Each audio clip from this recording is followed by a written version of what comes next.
Here is the USB. Sinasabi, paano nagkaroon ng insert.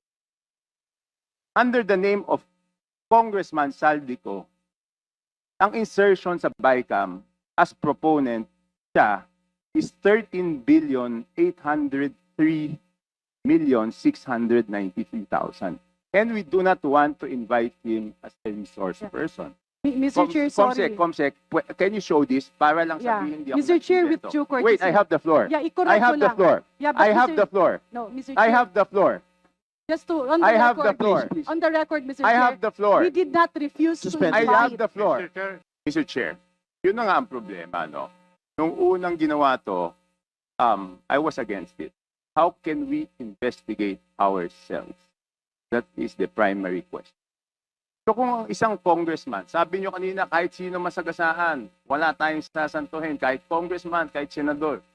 Eh kung ang congressman hindi pa pwedeng maging resource person at hindi natin pwedeng pa-testify under oath, eh di ibig sabihin sa usapang to, exempted ang congressman.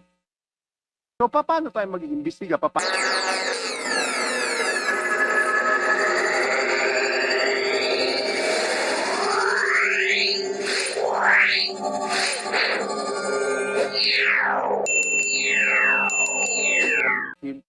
Yeah, but I'd Mr. be Chair, I allowed was to make a listed since manifestation. this committee assumed, We recognize her first. and, with due courtesy to the, very quickly. I just need to go for a personal matter.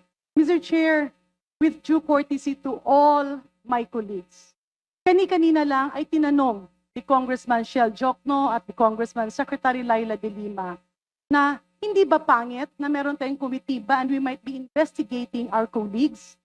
That's precisely the reason, Mr. Chair, why we are all here because of our oversight powers.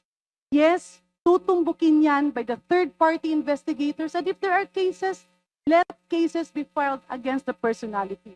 Pero ang punto ko lang, Mr. Chair, I am appealing to our members, wag po nating ilihis na patuloy ito na nangyayari.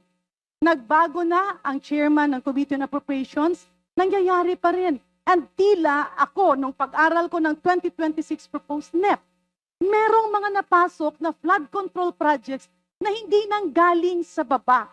Mr. Chair, with due courtesy to my colleagues, yes, tumbukin natin later ang Committee on Appropriations, but for now, we have the officers that resigned. I'm not sure if it is already accepted, officials of the Department of Public Works and Highways.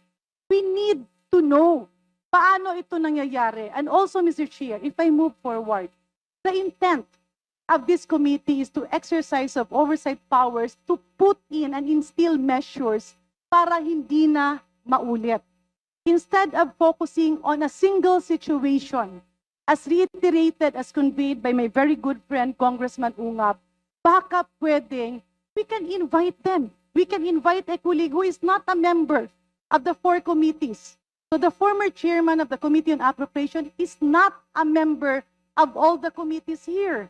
Eh pwede naman niyang imbitahin. Why do we have to put on motion? Let us not make the investigation personal. Let us all work together so that in the 2026 budget, while we are ongoing the deliberation, let us identify yung mga singit na flood control projects, yung mga cat's eye na nandiyan pa rin at hindi pa rin natatanggal. Let us do our job by putting a permanent seal to to all these anomalous things. With that, Mr. Chair, may I appeal to my colleagues? Yes, let's invite the personalities mentioned. Let's do away with motions and divisions of the House because we are losing focus. Balikan natin, ano bang iniimbestiga natin? Na mapunta ang pera ng taong bayan sa tamang proyekto, na mapuntahan ang investigasyon sa dapat na mga baguhin, that we have a new secretary, that we will be helping him, maybe put everything in place, all the safety measures, at yung mga admin orders, executive orders na nandiyan dyan, tanggalin na natin while we are all here. So again, Mr. Chair, may I repeat my appeal? The focus of our investigation is to nip the bud, putulin ang ugat para hindi na ulit tumubo. And with that, Mr. Chair, let's move forward to the interpellators that have signified their intention to ask questions. And I believe the Honorable Erice, as I earlier talked to him, is amenable to inviting a colleague. Kung hindi dumating, then let's discuss that. But is that the solution? Because any member of Congress will change, any committee chairman will change.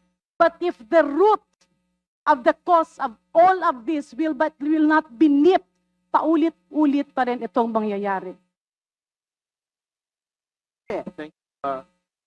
Congressman Chanco, then Congresswoman. Mr. Chair, yun na nga ang problema, no? Nung unang ginawa to, I was against it. How can we investigate ourselves? That is the primary question. So kung ang isang congressman, sabi nyo kanina, kahit sino masagasaan, wala tayong sasantuhin, kahit congressman, kahit senador. Eh kung ang congressman hindi pa pwedeng maging resource person at hindi natin pwedeng pa-testify under oath, eh di ibig sabihin sa usapang to, exempted ang congressman. So paano tayo mag-iimbestiga? Paano tayo? Number one. Number two, Mr. Chair, here is the USB. Sinasabi, paano nagkaroon ng insert? Under the name of Congressman Saldico, ang insertion sa BICAM as proponent siya is 13,803,693,000. And we do not want to invite him as a resource person. Mr. Chair, sorry. Comsec, can you show this? Para lang Yeah. sabihin, hindi ako Mr. Chair, with nag-invento. due courtesy. Wait, I have the floor. Yeah, I have the floor. Yeah, but I have Mr. the floor. No, Mr. Chair. I have the floor. Just to, on the I have record, the floor. On the record, Mr. I Chair. have the floor. We did not refuse Suspend. to I invite. have the floor. Suspend. Motion to suspend. Mr.